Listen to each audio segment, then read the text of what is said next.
I am going to handle the topic of Gestalt's laws of perceptions for web designers. Why did I specifically choose web designers is because the examples that I quote and the current scenario demands users to experience digital products. So web designers play an important role. So I have specifically limited it to web designers, but your understanding can range forward as well. So yeah, topic, Gestalt's laws of perception in digital products UX. So before we go in, let's take a few minutes to understand what Gestalt psychology is. Gestalt is a German word, okay, which means pattern or configuration. What is so special or important about Gestalt psychology is we see the world as patterns. This is not just a play of our eyes, but it's a play of our mind. We don't see things in a very discrete or individual manner, but everything as a whole world. Whenever we are presented with individual visual stimulus or individual particles, we see it as a pattern and try to make patterns out of everything. So we would rather see everything as a whole than small particles within the picture. In short, we would say that the whole is greater than the sum of the parts. So if I give you an image and say which has a lot of dots, you would not see one single dot next to each other. You will say that it's a polka dot design. That is what Gestalt psychology is all about. You see everything as a whole rather than the parts. That's why we say that the whole is greater than the sum of the parts. So this is an example. Can somebody unmute themselves and say what they see on the screen? Multiplication.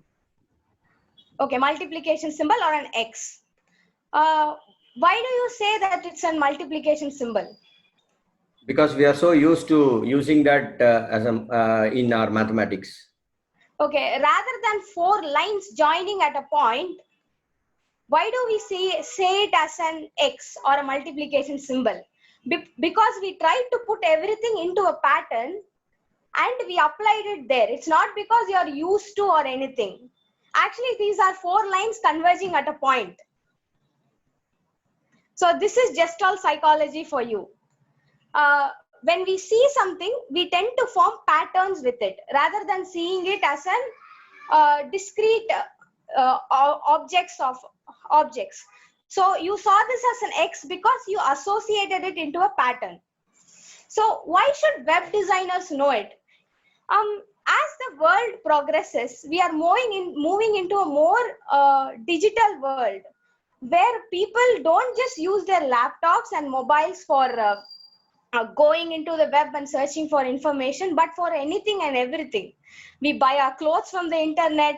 Why, we even have started buying groceries from our internet. So we need to, web designers especially need to know how they can enhance their websites to make it easier for the users to have a better experience and stay on the website for a longer time. You need to know how the customers want to use the products so that you can make it easier for them to use it. So that's why you need to know these laws so that you can see how they perceive the world, and you can enhance the accessibility, the comfort of use, and the usability of your any digital product that you make. We are just trying to learn how the brain thinks so that we can help the users to relate it to what they want to see and what they want to be shown to. So yeah, now let's go into the topic. It's Gestalt's laws of perception. And before that, unlike the layman terms, perception in psychology is about experiencing, organizing, and interpreting any stimuli that comes in our way. So these laws help us to understand how we as human beings organize the stimuli that we get in, and in turn help us to interpret how all the stimuli that go into our head interpreted and understood. So this basic understanding helps us to enhance the usability of our products and help us to design products that are more customer friendly and with enhanced user experience. So the first law is law of proximity. This means the tendency to perceive objects close to one another as a same unit. If things are really close to each other, we perceive them to be of a single unit. This is very evident when we are standing in queues. You see the first person standing in a queue for buying movie tickets. Do you ask the last person if he's standing in the same queue? No, we just assume that they are standing in the same queue because it's due to the law of proximity. Even in the example quoted, you don't visualize it as 6 rows of squares, rather 3 rows of square, 3 columns as of squares next to each other. This is what is law of proximity.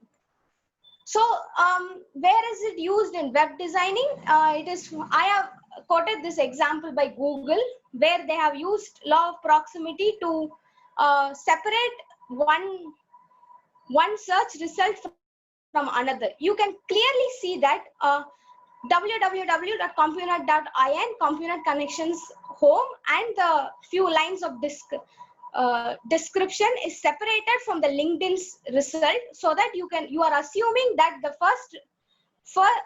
first group is a separate unit and the second rather than the second group. So we see that we see this as 4 different units rather than 12 single objects. This is how the law of proximity is used in the Google search page. So this is useful when you are planning to distinguish images, headlines, description, and other information into one unit and yet distinguishing them from a different group. The second law is law of similarity. This is the tendency to perceive things that look similar as being of a same group. So the example here that I've quoted is 3 columns of white squares with 3 columns of red squares. This is how our brain is trained to group it. We group all the red squares together and all the white squares together. So we don't consider the white squares to be different from one column of the white square and the other column of white square. We tend to differentiate between the white and the red ones rather than the white ones in themselves. So this is very evident when you are watching any sport. We distinguish the players based on the color of jersey that they wear. This is an example of a match by Liverpool and Chelsea, where Liverpool is having the red dots and the blue dots is Chelsea. So we distinguished that we consider the blue dots as one team and the red dots as the other. So okay, the law of similarity is very useful in menus and hierarchies. This is a small screenshot from the Amazon website, where we see that the headers are used in bold and the body text is used in font without a bold. So this is considered to be a group, and this is something that is out of the group. So this is where we apply law of similarity in a website. So the next law is law of common region. This is the tendency to perceive elements of a part of a group if they are located in a same enclosed path. I think you will all relate to this example. This is a quite common element in every Indian kitchen, I guess. So if you see, in Tamil we call this the Anjarai Petti or the masala box. So you see that in every part we have a different kind of ingredient, and we don't get confused. So we associate that whatever is in this region is perceived as a group. So we don't perceive it as a whole thing, but each box is considered to be a single group. So this is useful for grouping similar objects and information into a single capsule. I have quoted an example from Facebook. This is the Facebook page of 5-Minute Farmers. You can see that the post is capsuled in a block, with the name, the timestamp, and the details regarding the post, with other details capsuled in a good, nice box. So this is very useful if you are trying to put information and objects in a single capsule. Tables are an example of this law. It is used to make data organized and feel better represented than having plain text. So you can see that the payment details are mentioned over here. They have been put in tables, and it's quite easier for us to understand rather than having it as a text. So the law of focal point. The focal point principle, it states that whatever stands out visually will capture and hold the viewer's attention. So I would quote the example of a dart board. So whenever we see the red dot in between, it captures our eye. So similarly, that is what is explained by the law of focal point. In this picture, your focus will first go to the red colored square box, and mostly your first eye will go there and you won't focus on the rest of the parts. So an example is in websites, it can be used to increase the attention towards the call to action or the action item that you want your users to focus on. For example, on the website of Compunet Connections, we have this book a call feature that is highlighted in red. So if you can see. So this is an example of focal point, of the law of focal point, where we have used to increase the attention towards the call to action. And the next law is law of symmetry. I would like someone to explain what what is visible on the screen. Second is a closed bracket. Third is open bracket.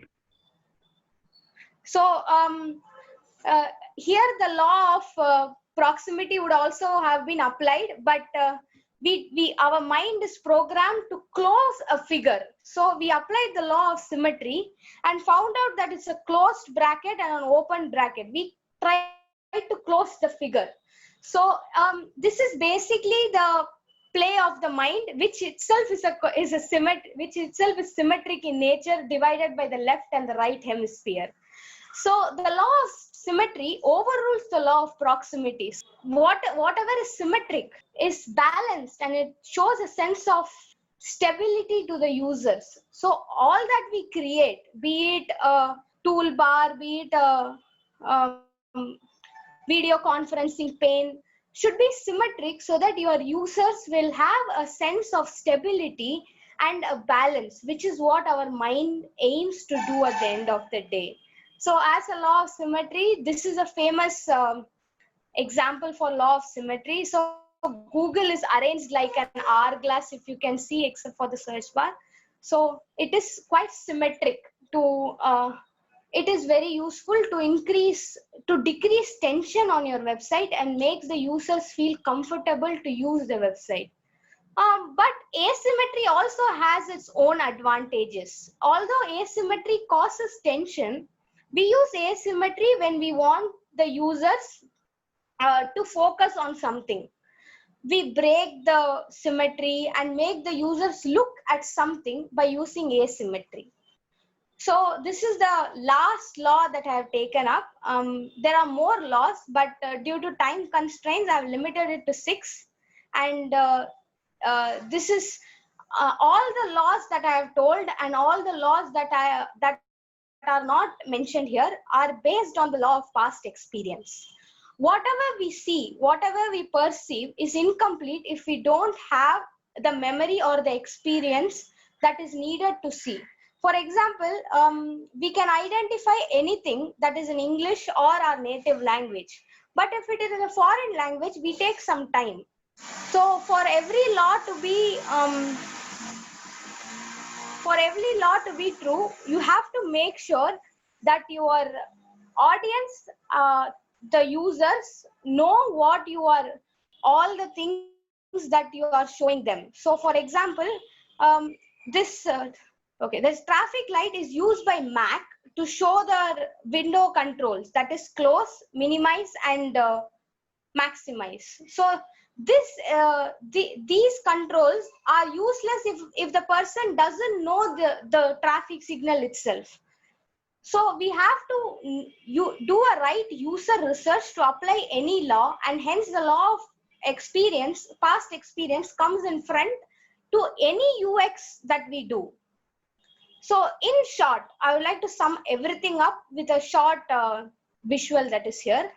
So this is a Cisco WebEx meeting screen, and as you can see, the right hand side chat box, the law of proximity is used to distinguish one message from another. So as the different elements are grouped into a single unit and are spaced and have the relevant spaces between them, they are considered to be a single unit rather than different units. And then the law of similarity is used in differentiating the header and the control options given in the top left corner.